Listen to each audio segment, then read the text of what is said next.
La cellulite touche presque toutes les femmes. Mais ce n'est pas une raison pour la laisser prendre le dessus sur nos hanches et nos cuisses. Pour faire diminuer la cellulite, voire dans le meilleur des cas disparaître, voici 10 conseils avertis de 3 professionnels. 1. On identifie son type de cellulite. La cellulite aqueuse est facile à reconnaître car elle est molle et souple. Elle peut s'accompagner de gonflements des mollets et des chevilles, et de rétention d'eau. Elle est plus ou moins présente en fonction du moment du cycle hormonal. La cellulite adipeuse est due à un excès de graisse sur la partie basse du corps, avec un manque de fermeté de la peau. La cellulite fibreuse, installée depuis longtemps, est plus dure au toucher et peut être douloureuse quand on la pince. Difficile à déloger, elle s'accompagne également d'un relâchement cutané. Elle se situe le plus souvent sur l'intérieur des bras et des genoux, les cuisses et les fesses. La cellulite peut aussi être mixte, différente selon les zones du corps. 2. On choisit un soin qui nous plaît. Cela paraît évident. Pourtant, nombre de femmes arrêtent d'utiliser leurs produits anticellulite, parce qu'ils ne correspondent pas à leurs attentes. La texture n'est pas adaptée, ou l'odeur ne plaît pas, ou encore le soin ne pénètre pas assez vite pour pouvoir s'habiller tout de suite après.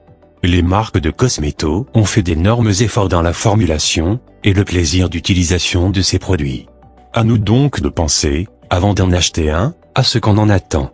Si on veut qu'il pénètre vite, on prend un gel crème. Si on préfère masser plus longuement, l'huile est idéale. Si on a la peau sèche, on choisit plutôt une version crème ou lait, plus riche en actifs hydratants. Si on prend sa douche le soir, on opte pour un soin nocturne, etc. 3. On masse les zones concernées. Le massage est un geste essentiel pour stimuler sa peau, et améliorer l'efficacité du soin. Il active aussi le drainage. On peut appliquer le soin par simples effleurages, si on ne sait pas trop comment s'y prendre. C'est toujours mieux que rien, et cela stimule les récepteurs cutanés. En allant toujours de bas, en haut. Dans l'idéal, on essaie de reproduire un geste de palpé roulé, en formant un pli de peau entre ses deux mains, on le fait rouler pour décoller les amas graisseux. Cela raffermit la peau et améliore la microcirculation locale. Autre solution, se munir d'un outil de massage.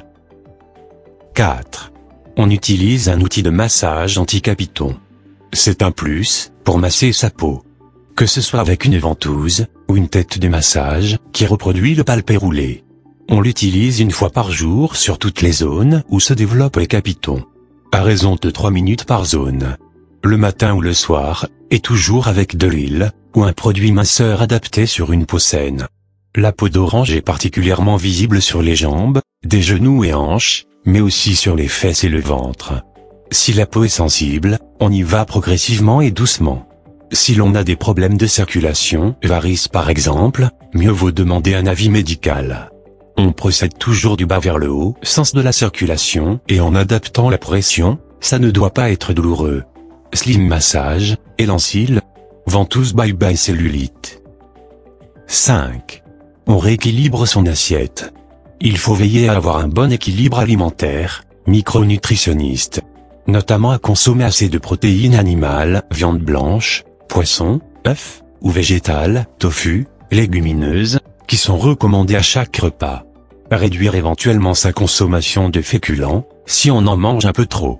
Et ne pas abuser des légumes crus, qui contiennent de l'eau et des sels minéraux, et peuvent donc favoriser la rétention.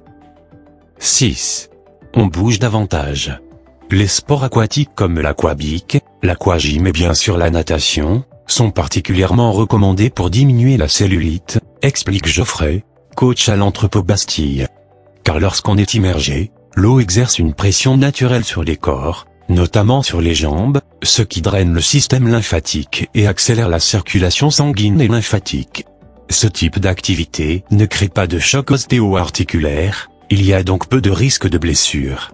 Et elles sont accessibles à tout âge, y compris aux personnes qui n'ont pas fait de sport depuis longtemps. Les bienfaits sont nombreux pour l'organisme et la peau, à condition de faire au moins 2 séances par semaine. Au bout de 4 à 6 semaines, on commence déjà à voir les résultats. 7. On boit de l'eau ou du thé. On choisit une eau plate en bouteille, ou celle du robinet, plutôt qu'une eau gazeuse riche en sel. Pour lui donner du goût, on met dedans des rondelles de citron bio, des feuilles de menthe, etc. On évite les sodas, même sans sucre, et les jus de fruits trop sucrés. On peut en revanche boire du thé, qui est une boisson drainante, en sachant que le thé vert est recommandé pour ses propriétés antioxydantes. 8. On gomme les zones sensibles. 1 ou 2 fois par semaine, on fait un gommage pour activer la microcirculation de la peau, la débarrasser des cellules mortes et améliorer la pénétration du soin masseur, appliqué dans la foulée. On peut aussi utiliser l'extrait de pamplemousse, qui facilite le déstockage.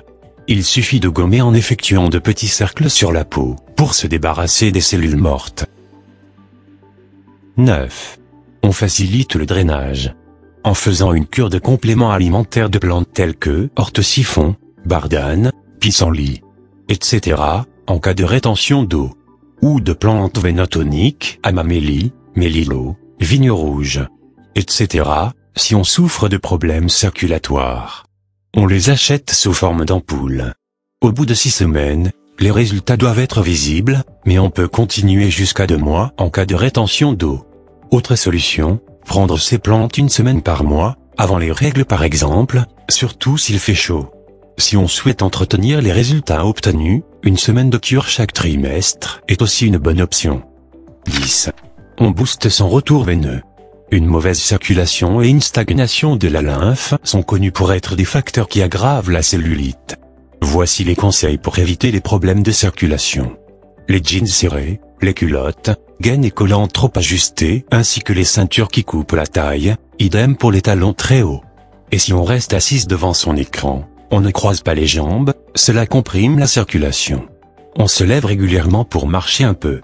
Pour que le retour veineux soit plus dynamique, on porte donc des vêtements à sa taille, on évite de piétiner, et de rester assise longtemps.